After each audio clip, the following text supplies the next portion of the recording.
Buenas tardes a todas y todos. Soy Carla Soriano, la voluntaria de la plataforma de mis respuestas de fertilidad, que es la plataforma española de la Sociedad Europea de Fertilidad. Para los que nos estáis viendo por primera vez, la Sociedad Europea de Fertilidad es una sociedad empírica que ofrece recursos, apoyo y formación a pacientes, pues por ejemplo a través de estos webinars que organizamos, y también a las clínicas de reproducción asistida, pues con algunos cursos para mejorar la atención al paciente, ¿vale? O sea, digamos que la Sociedad Europea de Fertilidad está enfocada y con el objetivo máximo de mejorar la atención al paciente y de que los pacientes tengan más recursos para transitar el camino de la reproducción asistida o el camino hacia la fertilidad, ¿vale? Como os decía, nuestro objetivo es facilitar y aumentar el apoyo a los pacientes, por eso damos las formaciones gratuitas a través de estos webinars para que el camino a la fertilidad esté basado en la información de contenido científico, los cuidados entre nosotros y nosotras y las clínicas asociadas a la Sociedad Europea de Fertilidad. La Sociedad Europea de Fertilidad refuerza las clínicas a través de la enseñanza y la formación y la capacitación de su personal de salud y de atención al paciente, estableciendo unas guías de atención, de recomendaciones y certificación de los procesos de aprendizaje del propio personal de trabajo. ¿De acuerdo? Como os decía al principio, yo soy voluntaria, siempre me vendría muy bien una ayudita. Yo me encargo pues bueno, de coordinar los webinars con las clínicas y los especialistas, de documentarme y buscar a lo mejor pues más profesionales que quieran o bien hacer un webinar con nosotros o bien asociarse a la sociedad.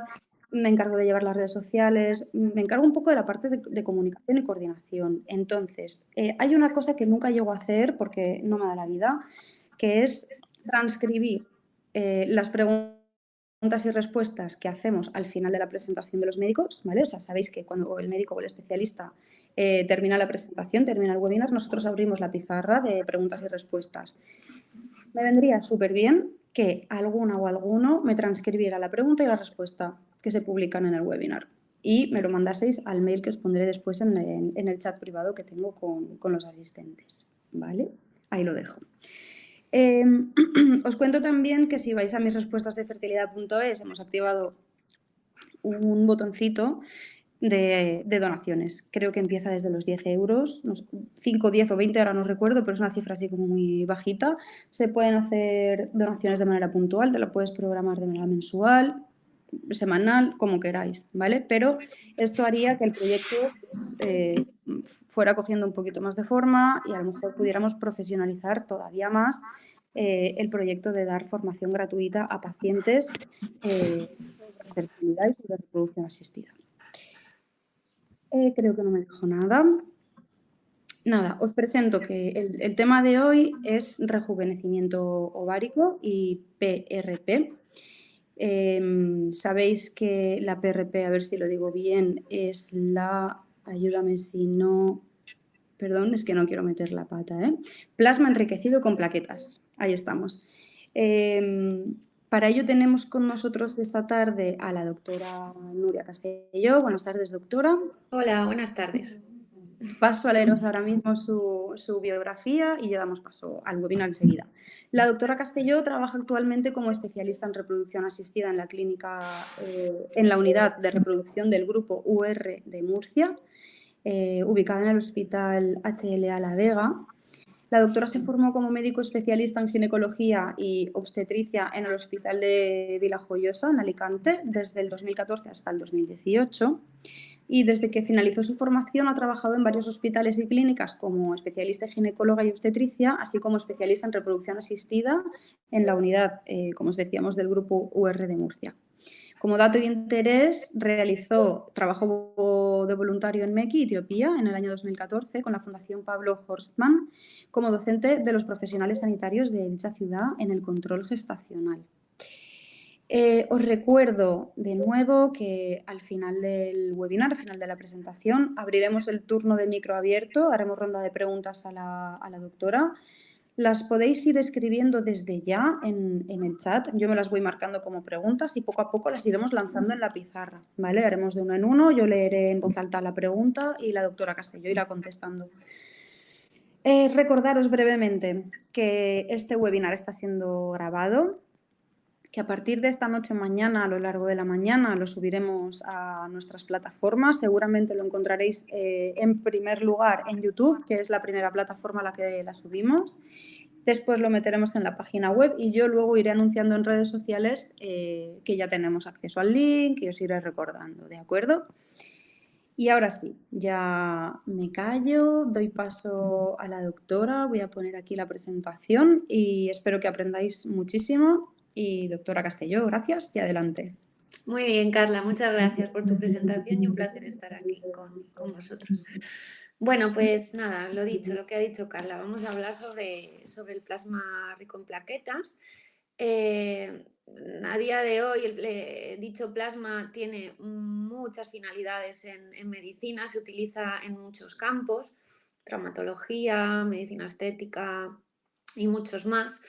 Y como campo más novedoso, también lo estamos utilizando en reproducción asistida para, a día de hoy, dos momentos en concreto. Uno de ellos en el ovario para el rejuvenecimiento ovárico y otro para PRP endometrial para aquellos casos, una vez ya tenemos embriones, en los que no se consigue embarazo o necesitamos mejorar esa preparación endometrial. Nosotros hoy hablaremos del PRP, nos centraremos en el PRP ovárico. Vale, antes de hablar sobre el proceso y el tratamiento, que es lo que nos concierne, pues me gustaría dar una leve introducción sobre qué es el PRP y sobre todo pues, cuándo está indicado. Y bueno, pues empezamos. ¿Qué es el PRP?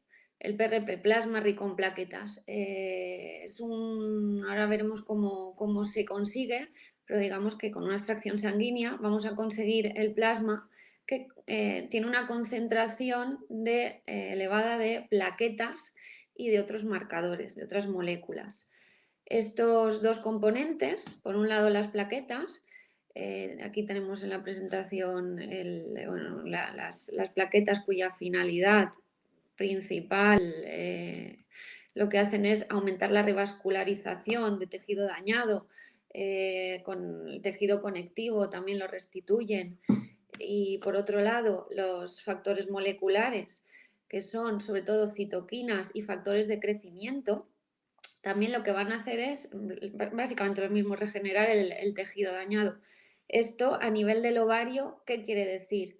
Pues lo que vamos a hacer es que a nivel de la corteza, que es donde se ha demostrado que hay, vamos a pasar un momento a esta diapositiva, a esta mejor, hay folículos primordiales o preantrales, son aquellos que están inactivos, que en principio no se van a activar nunca, porque a lo largo de la vida de la mujer nace con un pool en concreto con muchos folículos, por decirlo de alguna manera, y a lo largo de la vida de la mujer esos folículos van a ir disminuyendo, nunca aumentan.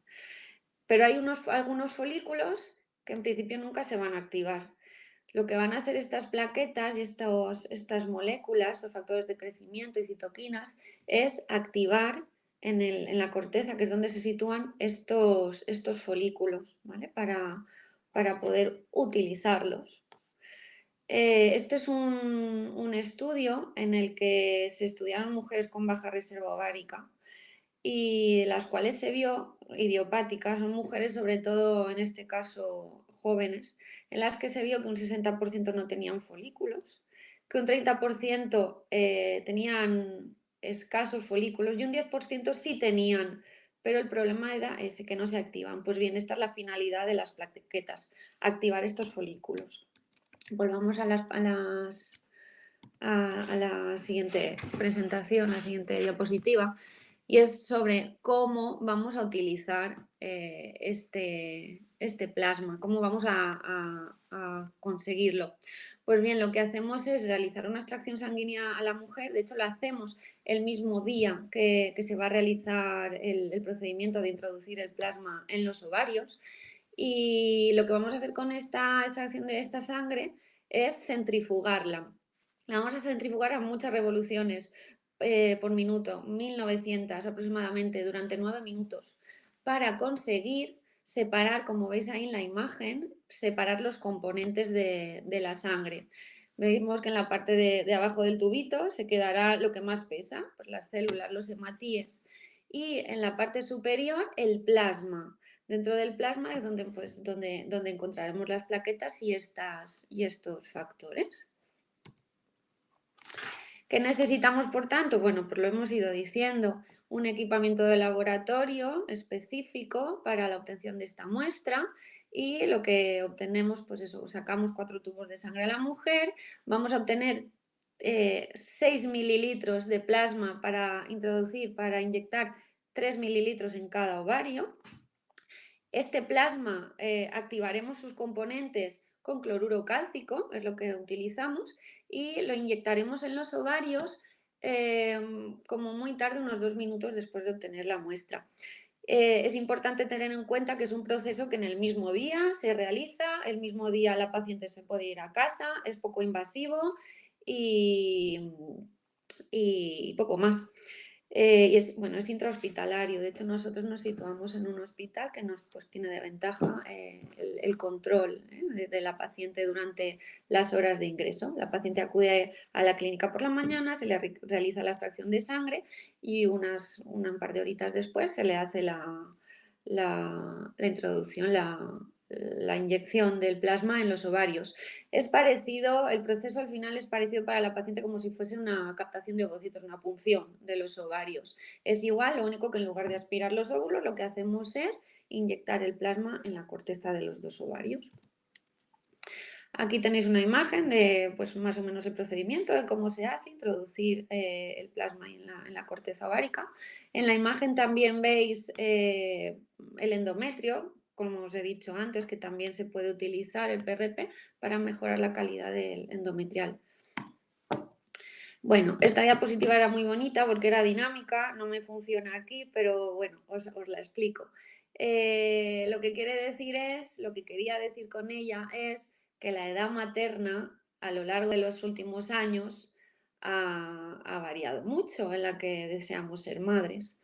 En 1996, que es la imagen que veis, la media de tener el primer hijo se encontraba entre 27, 28 años de la mujer. Hoy en día, tenía la imagen de 2017, la edad se sitúa en torno a 31, 32 años, como veis, pues ha variado mucho. ¿Y esto qué significa? Pues esto significa que nuestra reserva ovárica, cuando queremos ser madres, ha disminuido respecto a hace unos años, porque como hemos dicho antes, la reserva ovárica va bajando a lo largo de nuestros años y no tenemos la misma cantidad de óvulos ni calidad a los 20 que a los 35.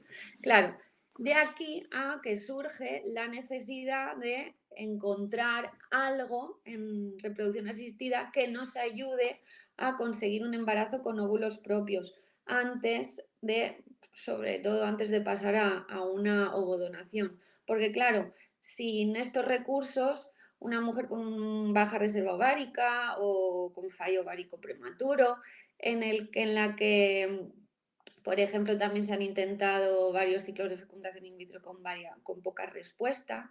El recurso hasta hace unos años era pasar a una ovodonación. Pues bien, ahora gracias a estas técnicas podemos por lo menos intentar, digamos como un paso previo a intentar una gestación con óvulos propios. ¿Vale? Por tanto, 2 entidades importantes, independientes para el PRP, la baja reserva ovárica y la insuficiencia ovárica prematura, es decir, baja reserva ovárica en edades tempranas. Aquí incluimos hormonas antimurerianas bajas, lo que hemos dicho antes de ciclos de fecundación de FIB con bajas respuestas, es decir, cuando quedan pocos óvulos. Esta ya la hemos visto. Vale, técnicas de rescate de folículos primordiales. Estamos hablando del PRP, pero han aparecido otras técnicas aparte del PRP. Ambas, hay 2 técnicas aparte de la que hablamos hoy, pero ambas son más invasivas. Una de ellas en 2013 apareció, antes del PRP de hecho, por tanto, supone la mujer pasar por una laparoscopia, que es la intervención para acceder a los ovarios, y dentro de esta intervención coger una muestra, una parte de la corteza ovárica por mecanismos traumatológicos, es decir, machacar esa muestra de corteza. Esto ha demostrado que puede activar también esos folículos. O la otra técnica sería con trasplante de células madre propias, autotrasplante, también supone intervención, por tanto son técnicas más intervencionistas y más económicamente más, pues suponen un mayor coste.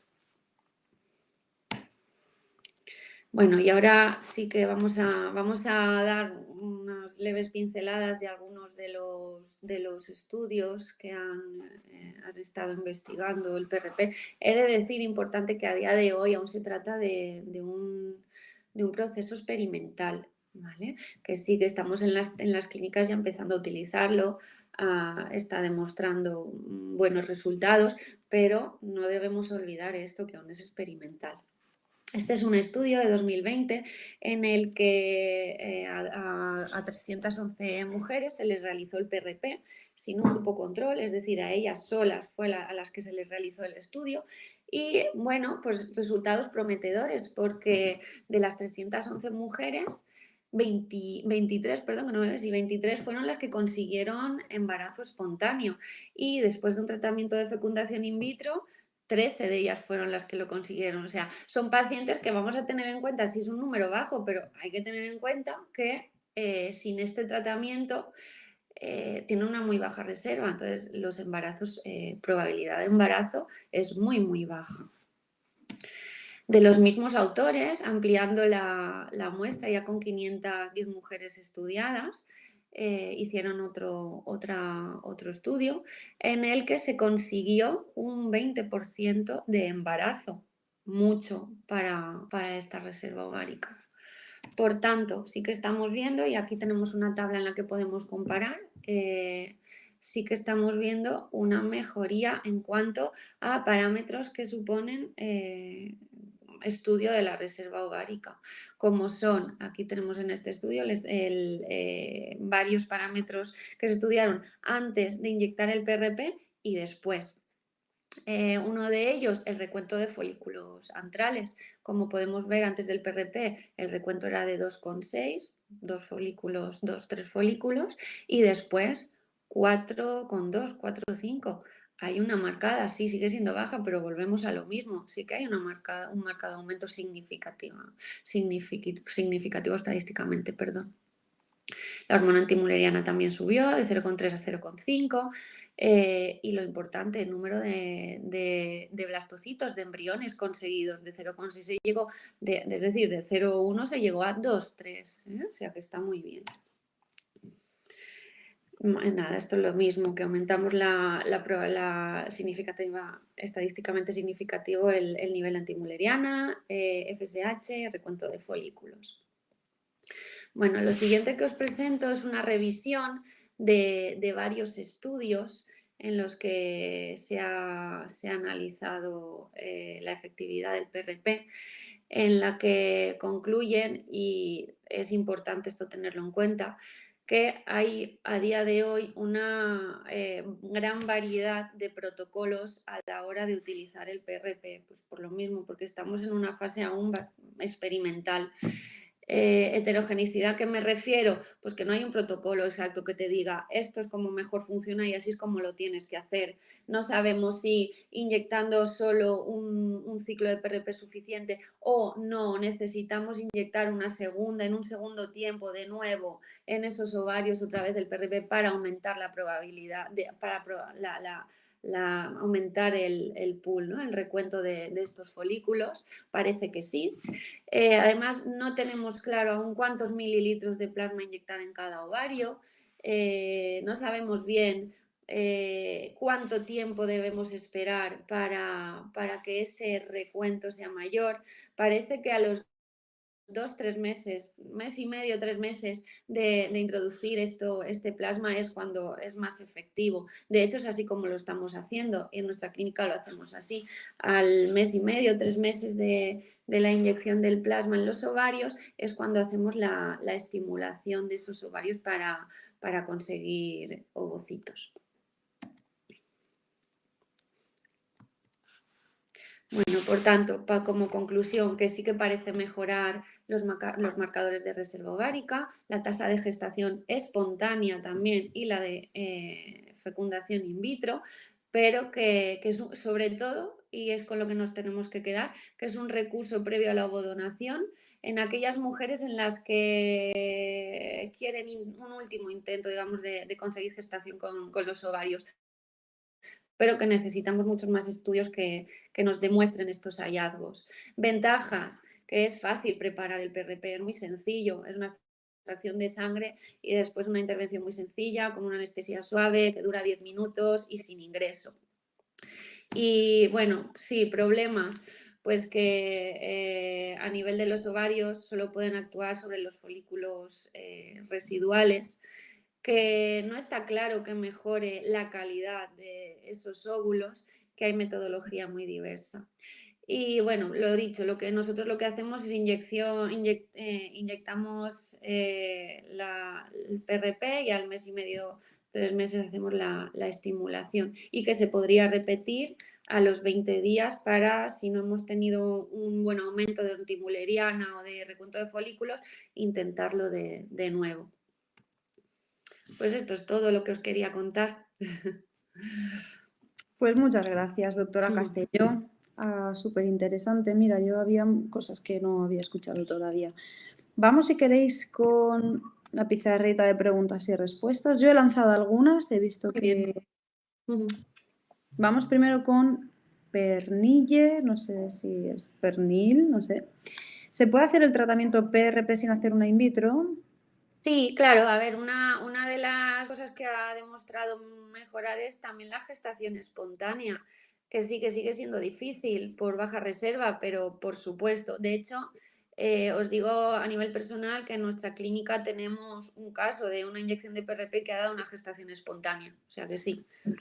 Vale, esta la voy a escribir ahora, gracias. Mira, se puede conservar una muestra de sangre para futuros... La voy leyendo, ¿eh? ¿Cómo lo llamáis? ¿Inyecciones de Sí, plasma? bueno, sí, inyección del plasma en los ovarios, el PRP, sí, rejuvenecimiento, vamos, para más técnico, rejuvenecimiento ovárico. Vale. La pongo así y la publico de la siguiente manera. La he escrito un poco regular, ¿eh? Pero bueno, para que nos entendamos. Sí, sí. ¿En una extracción de sangre podemos congelar más muestras para futuras o...? A ver, no tiene sentido porque pues la sangre no es como los óvulos que a lo largo de los años va perdiendo calidad y vamos perdiendo óvulos, pues siempre vamos a tener plaquetas en sangre. Entonces, en el momento que se necesite, se realiza en ese momento la extracción de sangre y ya está. No se ha estudiado, no se ha analizado, no sabemos, pero es posible que al congelar la muestra de plasma, pues no sé si se perderán las plaquetas, no sé cómo funciona la verdad, pero lo ideal es hacerlo en el momento porque no perdemos calidad de plaquetas y de factores moleculares. Perfecto, gracias.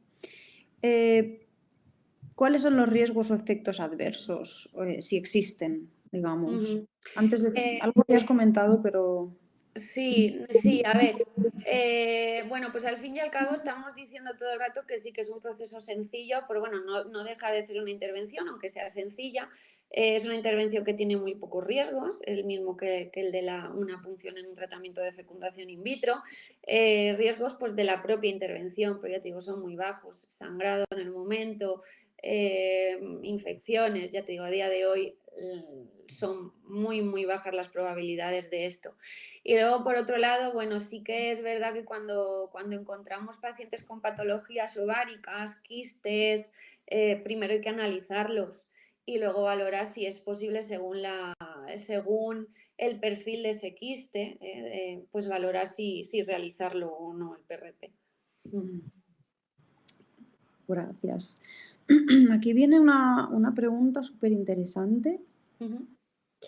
que nos la hace Jorge. Dice, ¿se puede utilizar plasma rico en plaquetas de otra mujer o hay cruces inmunológicos? No, no, porque las plaquetas no, a nivel del plasma no, obviamos el tema inmunológico, es simplemente el suero que lleva, el plasma que lleva plaquetas y factores moleculares que no intervienen en el tema inmunológico. O sea que No, no haría falta utilizar el de otra mujer. De hecho, podría ser peor porque, bueno, siempre cuando algo es nuestro es mejor porque nuestro cuerpo está acostumbrado a ello y no lo rechaza, ¿no? ujú.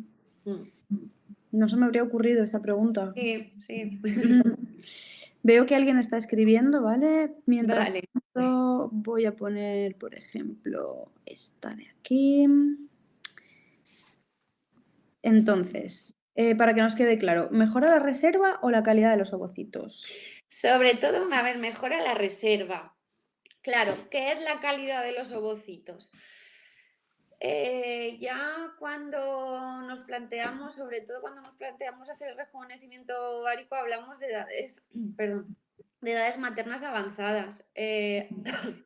Aquí no solo se pierde cantidad de óvulos, sino también el material genético de estos óvulos. La calidad, sobre todo, se refiere a esto, ¿no? A estas edades.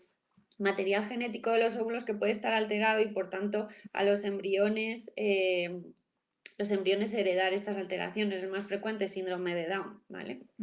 ¿Qué pasa? Que esto no, el PRP no lo mejora, parte genética no la tocamos con el PRP, no significa nada, ¿vale? O sea, sobre todo hablamos de cantidad de óvulos, lo que podemos Vale.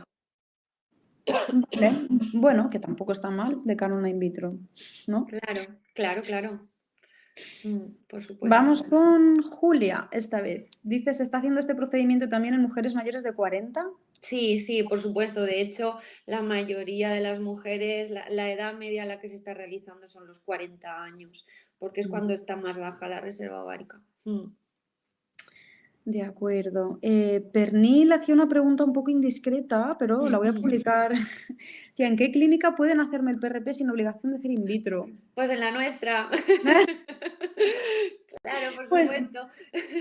pues Pernil, ya sabes. Claro, a ver, nosotros hacemos el PRP, claro, y llevamos un seguimiento de cómo ha evolucionado y luego son los pacientes siempre los que deciden si quieren intentar unos meses de embarazo en casa o no, o directamente hacer una fecundación in vitro, claro. Libertad. Claro, claro. Es que, bueno, este es un tema que se va a salir un poco del discurso del reconocimiento, pero sí que es un tema que voy a lanzar, es un meloncito que voy a abrir, que hay muchas clínicas que no dan libertad de movimiento para hacer tu propio tratamiento, ¿no? Ya. Y es importante, yo creo que es importante, lo digo, pues mira, porque ahora mismo tengo voz que en esta plataforma, ¿sabes? Y la voy a aprovechar. Creo que es muy importante por parte de clínicas y doctores y especialistas que se establezca un diálogo y que sea un trabajo en equipo, ¿no? Que las pacientes pues tengan toda la información que se pueda para que ellas mismas puedan tomar las decisiones y que los especialistas estén ahí para acompañar y no para decidir por ellas, ¿no? Por Digo supuesto. ellas porque al final todos los tratamientos Mm, el 90% de las ocasiones caen y recaen sobre el cuerpo de la mujer, ¿no? Entonces, Sí. pues pernil. Totalmente de acuerdo, Carla. Nosotros al final somos los especialistas, somos los que debemos daros la información de porcentajes, probabilidades de embarazo, con unas técnicas, con otras, pero que seáis vosotros libremente en casa. Yo siempre digo, bueno, doy las opciones de tratamiento, os hablo de la probabilidad de éxito, de lo que conlleva cada uno, pero luego sois vosotros quizá en casa los que tranquilamente debéis valorar qué es lo que queréis hacer y teniendo en cuenta, por supuesto, nuestro consejo que es importante, pero siempre con vuestra decisión final, claro, El consejo de un experto, claro, ni eso. más ni Pero no menos. deja de ser, sí, un consejo. Sí, Gracias. sí. Pues pernil, que sepas que la doctora Nuria Castelló tiene abierta su página dentro de nuestra página, o sea, digamos, su perfil de doctora está dentro de mis respuestas de fertilidad.es. Puedes ir ahora si quieres buscarlo, puedes ponerte en contacto directamente con ella. pues bueno, para hacer una primera visita y que no te obliguen a hacerte una in vitro, ¿vale? Eso. Bueno, seguimos con el turno de preguntas. Vamos otra vez con Jorge, que nos pregunta esta vez que si se ha empleado el PRP en pacientes con insuficiencia ovárica prematura. Por supuesto, es una de las principales indicaciones. Estas mujeres jóvenes que la reserva ovárica la tienen muy bajita, o bien por causa genética o por lo que sea, da igual la causa, pero que la reserva ovárica es bajita y justo antes de decidir pasar a una donación, pues es una oportunidad ahí de intentar conseguir esos óvulos que están ahí latentes para un embarazo. Claro que sí. Gracias. Mm. Voy yo a preguntar, porque, claro, es verdad que este webinar estaba muy centrado en el rejuvenecimiento ovárico, Sí. pero como también hemos tocado el tema del PRP, yo pregunto, ¿esto se aplica también para mejorar la receptividad del endometrio? Sí, claro, es la segunda aplicación del PRP en medicina reproductiva. En el ovario, en el endometrio, perdón, ha demostrado mejorar la calidad de ese endometrio y ayudar a que hay mujeres cuyo problema es que el endometrio se queda muy finito. Digamos que no es una buena cama para un embrión, para cogerse un embrión. Un endometrio que mide menos de 7 milímetros tiene una probabilidad baja de dar embarazo. Entonces el PRP endometrial ha demostrado que puede ayudar a engrosar ese endometrio. ¿Vale? Entonces, por un lado, la indicación es para estos endometrios refractarios, es decir, estos que no crecen con el tratamiento habitual, y por otro lado, para mujeres en las que fallos de implantación, que se ha realizado varias transferencias y no han dado embarazo, porque puede ayudar a mejorar la calidad de ese endometrio. Pero se ayuda como complemento al Eso estradiol. es complemento, exacto. El tratamiento de estradiol si se da o un ciclo natural, pero aparte de ese tratamiento se inyecta el PRP en el endometrio. Sí. Genial. Mm. Pues de momento no veo más preguntas. Ah, no, perdón, sí. Guillermo, al llamarla rejuvenecimiento, una paciente de más de 40 puede tener la falsa expectativa de que esto realmente ocurra. ¿Por qué se le sigue llamando así, siendo un procedimiento experimental que no tiene aún buenos resultados en este grupo etario? Qué buena pregunta. Sí, Guillermo en parte tiene razón. Lo del rejuvenecimiento es una palabra que se inició empleándose así, pero que ya se está valorando el cambiarla. Sí. Claro, rejuvenecimiento. ¿Por qué empezaron a nombrarlo así? ¿Por qué se nombra aún así? Porque digamos que también, por ejemplo, se probó con pacientes menopáusicas o perimenopáusicas para ver si conseguían algún folículo más y retrasar la menopausia, ¿no? Entonces, como volver un poquito atrás, rejuvenecimiento ese ovario para pues eso, aumentar su número de óvulos. Pero sí, lo tengo en cuenta que yo también creo que es una palabra que se debería modificar. Sí, Tiene sentido, pero sí, tiene sentido. doctora, he de reconocer que está siendo un webinar que está poniendo un poco a prueba la ética profesional, que son... Me están poniendo a prueba, pero bueno, esto también sirve para mí después plantearme ciertas cosas. Claro, o sea, estamos reflexionando juntas. Mejorar. Y gracias a las personas que están haciendo preguntas tan interesantes, porque es verdad Sí, que no habíamos tenido un webinar así sí, y me gusta. sí. Vale, a ver, ¿tenemos alguna más? Voy a repasar rápidamente, ¿vale? Si no, os aviso de que podéis continuar haciendo preguntas. Ah, mira, ¿qué función tendría un hematólogo en este proceso? O si la tiene. Porque sangre... Sí, bueno, a día de hoy no, porque bueno, pues disponemos para empezar, de enfermeras que son las que van a realizar la extracción de sangre, y después es en el laboratorio de embriología donde disponemos donde se suele encontrar, ¿no? La centrifugadora, que es la que va a conseguir ese plasma. Entonces, un hematólogo tampoco a día de hoy no. Es verdad que todos los tratamientos siempre multidisciplinares siempre mejor, ¿no? Siempre una ayuda de otros expertos, siempre viene bien, pero claro, para esta técnica a día de hoy no se ha analizado si hiciese falta un hematólogo, porque al fin y al cabo es conseguir de esa muestra de sangre el plasma que se consigue con este aparato, introducirlo en los ovarios y ese plasma siempre va a tener plaquetas, porque sin las plaquetas no podríamos vivir, diciéndolo No así. vivimos. Entonces, sí, sí. Vale, vale. Gracias. Pues a mí se me han acabado las preguntas, pero veo que alguien está tecleando, entonces vamos a dar Esperamos, un claro. poquitín de margen. Esperamos un poquito. Muy bien. Vale. Mientras repaso a ver si me he dejado alguna en el tintero. Hemos preguntado de la reserva, la calidad, la receptividad, los riesgos.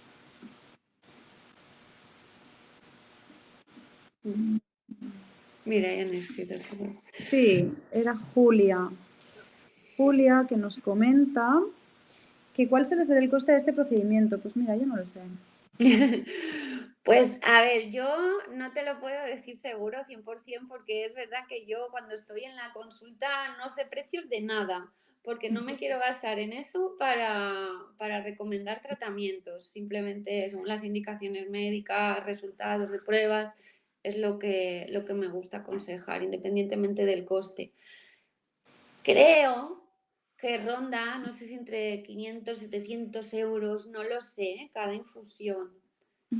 Podría, si queréis, si necesitáis más información, os lo consulto y os lo digo, os escribo, te lo digo a ti, Carla, para de algún modo hacérselo llegar, claro que sí. Claro, sí, bueno, ellos tienen tu contacto, ¿eh? Tú tienes tu Vale, perfil. claro, pues sí. En nuestra página tienes tu perfil con contacto Perfecto. directo, ¿vale? Para que te hagan preguntas, las preguntas que necesiten, tú derives al departamento que Lo toque, consultaré, eso es. ¿sabes? Más preguntitas tenemos aquí. Jorge, que nos pregunta esta vez que si hay algún estudio realizado en que se compare la in vitro con o sin la PRP. Sí lo hay, sí. Y de hecho resultados pues hay muy variados. Los hay que no encuentran mejoría y los hay que sí, desde luego casos contrarios no. O sea, el PRP por suerte es un proceso que daño no va a hacer, que si va a hacer algo es mejorar. Entonces hay estudios que no encuentran diferencias y hay otros que sí para bien en cuanto a mejorar reserva ovárica, recuento de folículos centrales, antimuleriana e incluso pues, conseguir gestación y un embarazo y un bebé sano en casa. Sí, sí. De hecho, uno de los que yo he presentado aquí hoy, una de las diapositivas, se refería a, comparaba las mismas pacientes, sus ciclos previos al PRP y comparándolo con el ciclo de posterior, ciclo FI posterior al PRP. O sea, la misma paciente servía de su control. Lo tenemos, sí, por Lo ahí. miramos. Y sí que había mejoría, sí, lo pongo enseguida. Claro, y así lo vemos, lo comentamos. ¿Vale? Vale, Número entonces de ciclos que necesitaban de FIB antes y después del PRP, ese es el primer punto, en el que se ve que sí, que con menos ciclos FIB después del PRP se aumentaba el número de folículos antrales, de la hormona antimuleriana, bueno, todos estos parámetros de número de ovocitos maduros conseguidos, de fertilización, de embriones conseguidos y número de blastos. Sí, sí. Míralo, ahí Todo está. significativamente, estadísticamente significativo, que nunca me sale. Sí. Sí, es complicado de decir. Pues, ¿quién Sí. era? ¿Jorge que nos haya preguntado? Sí, pues ahí tienes, Jorge. Mira, a mí se me había escapado también esta... Sí, pero y luego sí, hay estudios, los hay, sí. Muy bien. Vamos ahora con Graciela. Saludos, saludos también a ti, Graciela. Dice, ¿qué día del ciclo se realiza la colocación del PRP? ¿Es posible conocer el protocolo para la preparación de esta muestra? Sí, el día del ciclo en el que se realiza es entre octavo, décimo día aproximadamente del ciclo. Del ciclo, no de estimulación, de un ciclo de la mujer. O sea, desde que baja la regla, entre el octavo y el décimo día aproximadamente se realiza. Y es mes y medio, 3 meses después aproximadamente es cuando se valora aquella paciente que quiera, por supuesto, la FIP, pues realizarla. La estimulación. Desde que se realiza este rejuvenecimiento, cambiaré la palabra más adelante, hasta que se realiza el ciclo FIP, vamos haciendo controles, ¿vale? Para ver si sube hormona antimuneriana, repunto de folículos, todo. ¿vale? Vais mirando, ¿no? El seguimiento. Exacto. Y la segunda parte, es posible conocer el protocolo para la preparación de la muestra. Vamos, durante ese ciclo la mujer no tiene que hacer absolutamente nada, ¿vale? Solo el día que se le cita, acudirá al centro, se realiza la extracción de sangre y unas horitas después la paciente se duerme con una sedación, bueno, una anestesia muy suave durante pues, esos 10 minutos, que es lo que dura la intervención, y ya está. En 2-3 horitas después, viendo que se despierta bien la mujer de la anestesia, pues ya se puede ir a casa. Eso es como lo hacemos nosotros. ¿La instrumentaria es como la de una punción, más o menos? Igual, exactamente igual. Lo único que es, en lugar de aspirar, no utilizamos un aspirar para coger los óvulos, sino que introducimos ese plasma. O sea, con microaguja y todo. Sí, la misma aguja utilizo, sí. O sea, es como puncionar un poquito el ovario, así. Exacto, un poquito. Bueno, donde están estos folículos preantrales es en la corteza, es decir, en la parte externa del ovario. Pues simplemente puncionando un poquito en ese ovario para entrar en esa corteza ya es suficiente, y ahí se inyecta, se introduce. Se hacen los 2 ovarios. Sí. Mira. Mm. Interesante.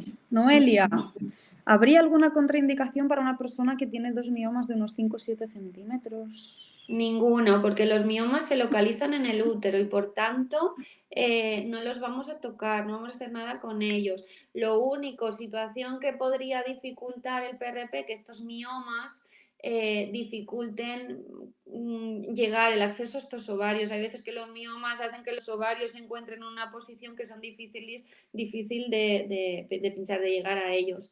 Entonces ahí pues sí que no se podría hacer rejuvenecimiento, pero si no vemos nada, ningún problema. No va a hacer nada con los miomas. Gracias, doctora. Pues a mí se me han terminado las preguntas. Asistentes, chicas, chicos, hombres, mujeres, de todo el territorio. Tenéis nada, un minutillo y medio si queréis de margen para darle ahí un poquito más al foco, a ver si se nos ha quedado alguna pregunta en el tintero. Yo creo que no, hemos hablado absolutamente de todo. Y no parece que estén escribiendo. Así que, si queréis, voy a recordaros, mientras tanto, que bueno, que este webinar ha sido grabado, que hemos hablado de rejuvenecimiento ovárico y está en proceso de cambio de título y de PRP con la doctora Nuria Castelló del grupo UR de Murcia, de la clínica de Murcia. Que mañana tendréis seguramente ya el webinar subido en YouTube. Seguramente no, seguro 100%, porque lo subimos siempre máximo 24 horas después. Entonces, si queréis pasarle el link a alguna compañera que esté en tratamiento, cuando tenéis amigas, familiares, que este tema está súper al día, hemos tenido una información valiosísima, hemos aprendido un montón. Os animo a que hagáis la difusión entre vuestros contactos del webinar de hoy. Os recuerdo también que lo que os comentaba antes, que la doctora Nuria Castelló tiene su propio perfil de especialista dentro de la página de Mis Respuestas de Fertilidad. Nosotros estamos activos en redes, que es las que más manejamos. Básicamente son Facebook e Instagram. Yo en Instagram estoy bastante activa porque es de donde voy sacando también muchos contactos con muchos especialistas. Entonces, yo en Instagram os colgaré también el enlace al vídeo. Y que ha sido un placer hablar con la doctora Castelló, ha sido un placer estar con vosotras y vosotros, que nos hayáis hecho preguntas tan interesantes, porque todo esto al final, con vuestras preguntas también estáis nutriendo los webinars, ¿no? O sea, son preguntas súper valiosas, con información súper valiosa, y estáis contribuyendo de alguna manera a que esto crezca, que este es un proyecto súper bonito. Mil gracias, doctora Castelló. Muchas gracias por haber asistido. A ti, Carla, por hacerlo tan ameno. Y lo Muchas que necesitéis me escribís. Vale. Muchísimas gracias, entonces. Buenas tardes a todos. Nos vemos prontísimo. Adiós.